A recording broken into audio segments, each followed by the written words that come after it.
بنکەی ئاسایشی زەڵێ توانیویانە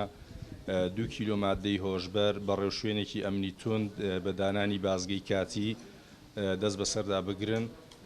و دوای بە دوواداچوونی لێکۆڵینەوە 3 کەسیش بەو تۆمەتە دەستگیر کراون کە لە ئێستادا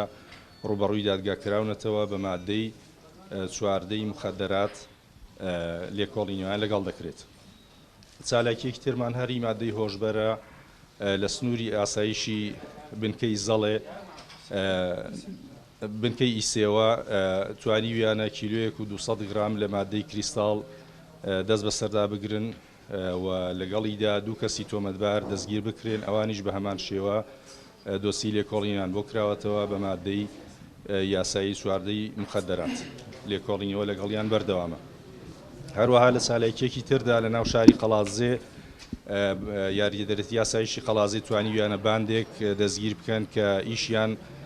دزینی ماتۆرسکیلی هاوڵاتیان بووە لە بەردەمی شوێنە گشتیەکان و ناو کۆڵانەکان و هەمان کات ساختکردنەوە و فرۆشتنی ئەو ماتۆرسکیلانە. لە ئێستادا ئەوانی سەرجەمیان دەستگیر کراون کە 3 کەسن و بە مادەی یاسایی 446 لە یاسایی سزادانی عراقی لێکۆڵینیان لەگەڵ دەکرێت. چالاکیەکی ترمان لە سنووری بنکەی زەڵێ کە بە هەمان شێوە لەو بنکەیە توانیویانە